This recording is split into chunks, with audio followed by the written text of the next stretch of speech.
O Cristo presente no outro. Quando você ajudou alguém, era a mim que você estava ajudando. Este tema revela uma das mensagens mais profundas do Evangelho. Jesus não está distante nem restrito ao sagrado institucional. Ele se manifesta no faminto, no ferido, no esquecido. Cada gesto de amor ou de indiferença dirigido ao outro se torna, na verdade, um gesto feito ao próprio Cristo. A fé deixa de ser discurso e passa a ser ação concreta. O desenvolvimento aprofunda como essa verdade confronta o ego, o comodismo e a religiosidade vazia. Mostra que seguir Jesus exige enxergá-lo no cotidiano, especialmente onde ninguém quer olhar. Amar a Deus passa, inevitavelmente, por amar pessoas, mesmo quando isso custa tempo, conforto ou orgulho. Há palavras de Jesus que confortam, outras ensinam, mas algumas atravessam como um espelho colocado diante da alma. A minha que fizestes. Essa frase não vem como poesia suave. Ela vem como um chamado direto, quase desconcertante. Jesus não está falando de teorias espirituais, nem de experiências místicas reservadas a poucos. Ele está falando de algo simples, cotidiano, quase banal, e exatamente por isso, profundamente exigente. Porque a forma como tratamos as pessoas é, na verdade, a forma como tratamos o próprio Cristo. Não se trata apenas de fé, trata-se de olhar. Jesus desloca o sagrado do altar para o caminho, do templo para a rua, da oração para a atitude. Ele afirma que está presente onde menos esperamos, no faminto, no sedento, no estrangeiro, no doente, no preso, no esquecido. E isso muda tudo porque deixa de ser possível amar a Deus ignorando pessoas. Deixa de ser possível falar de espiritualidade sem falar de compaixão. Deixa de ser possível dizer Senhor, Senhor, sem perceber quem está caído à nossa volta. A frase a minha que fizestes desmonta uma religiosidade confortável, baseada em rituais, palavras bonitas e discursos bem ensaiados. Ela nos convida a descer do palco da fé falada e entrar no chão da fé vivida. Jesus não diz, quando oraste por mim. Ele não diz, quando falaste de mim. Ele não diz, quando defendeste meu nome. Ele diz, quando deste de comer, quando acolheste, quando visitaste, quando cuidaste. O critério não é a intenção declarada, é a ação concreta.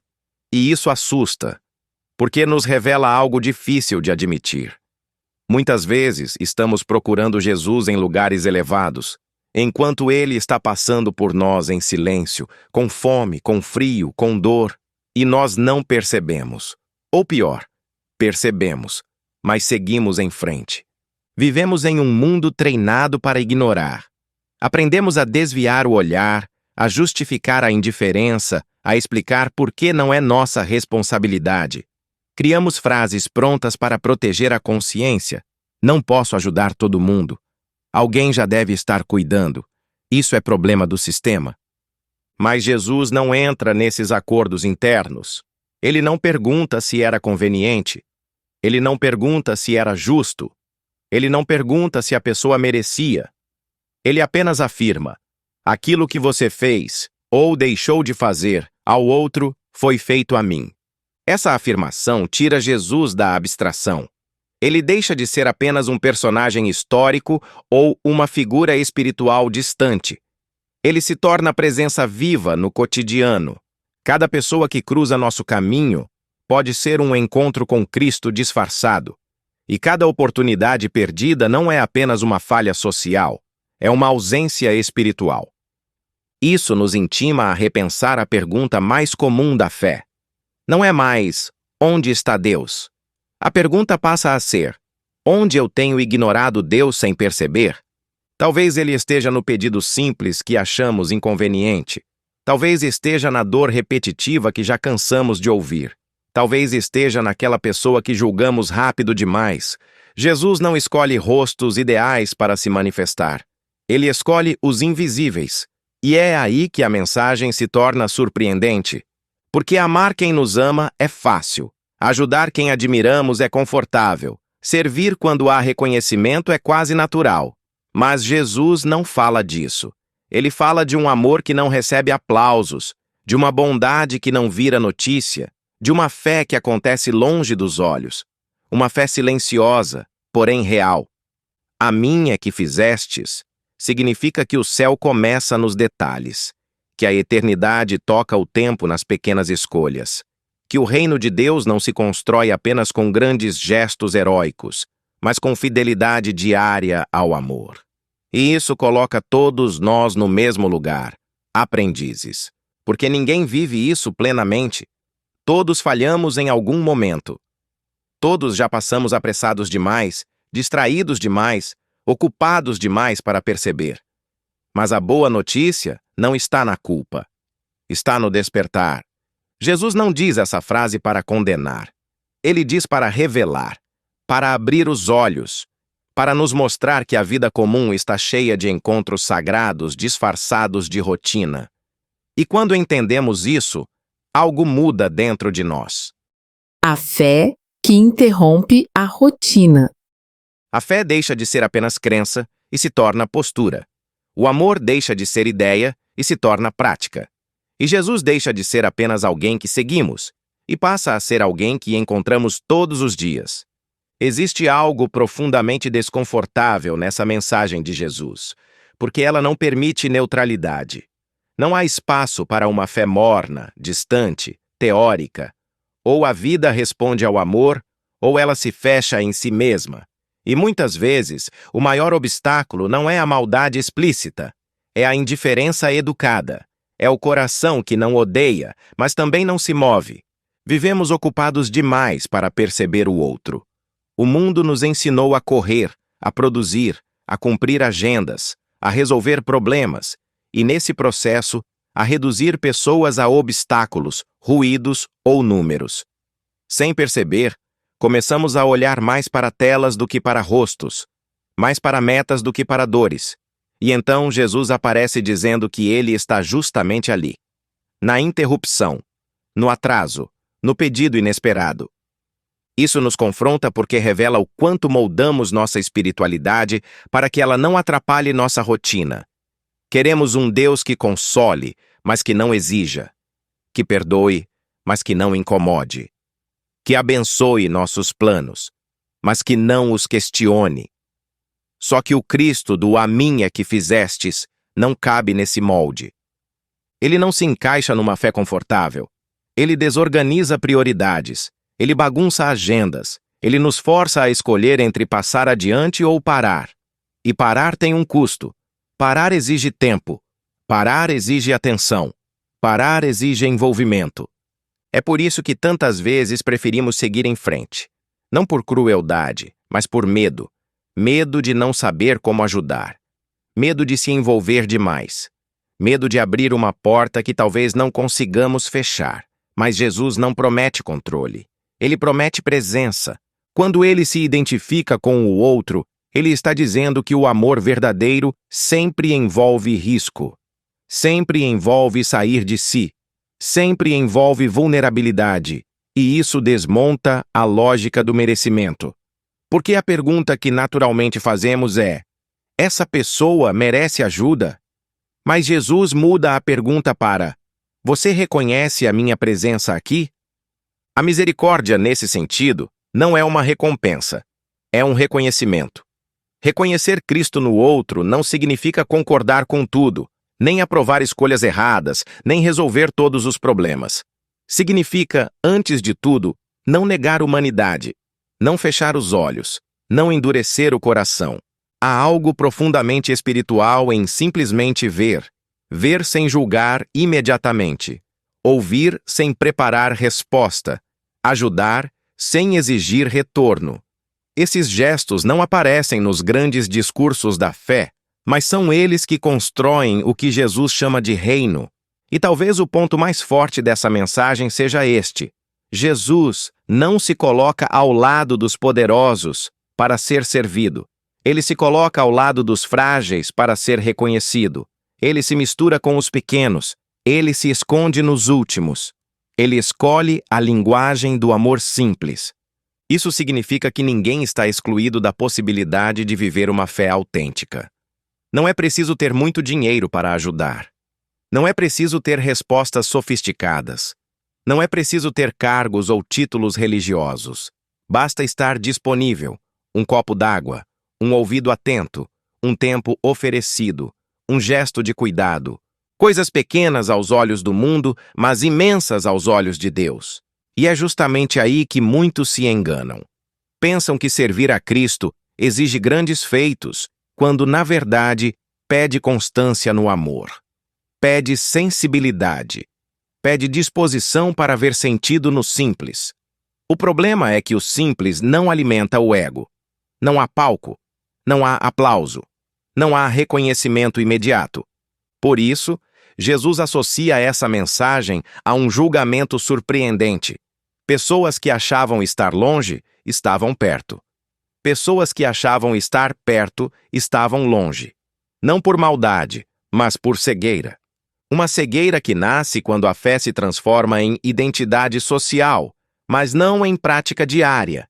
Quando sabemos falar de Deus, mas não sabemos escutar pessoas. Quando defendemos princípios, mas perdemos a ternura. A mim é que fizestes nos chama de volta ao essencial. Não é sobre fazer tudo. É sobre não fechar o coração. Não é sobre salvar o mundo. É sobre não ignorar quem está ao alcance. Jesus não pede o impossível. Ele pede o presente. A conversão do olhar e o amor que transforma. E quando começamos a entender isso, percebemos que a espiritualidade não está separada da vida comum. Ela acontece no caminho, no trabalho, na rua, dentro de casa, nas relações mais simples. O sagrado deixa de ser um lugar distante e passa a ser um modo de viver. E talvez seja por isso que essa frase ainda ecoa com tanta força. Porque ela nos lembra que, no fim, não seremos perguntados sobre o quanto sabíamos, mas sobre o quanto amamos.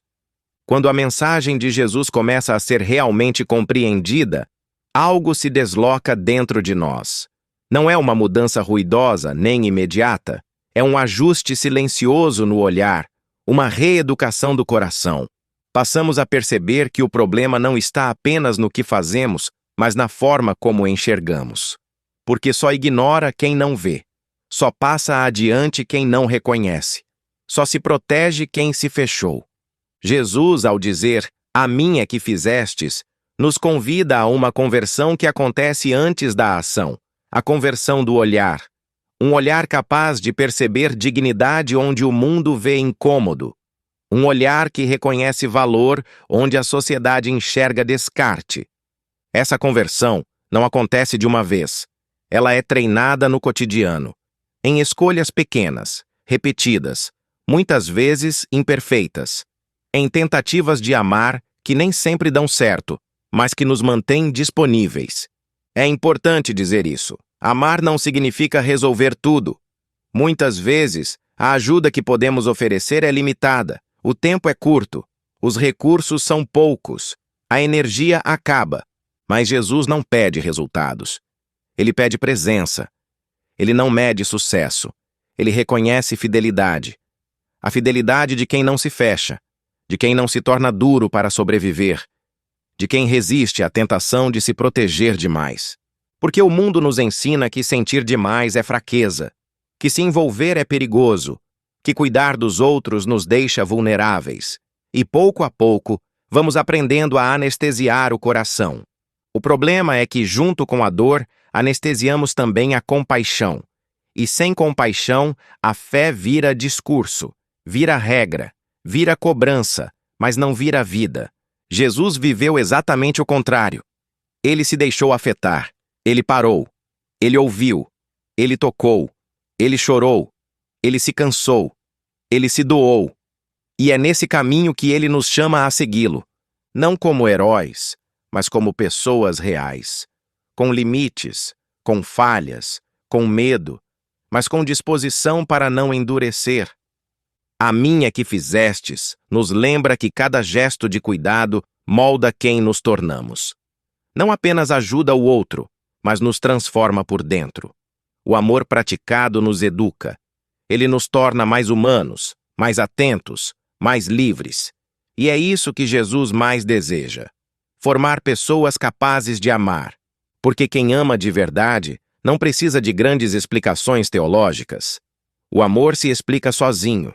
Ele fala a linguagem que todos entendem. Há algo profundamente libertador nessa mensagem.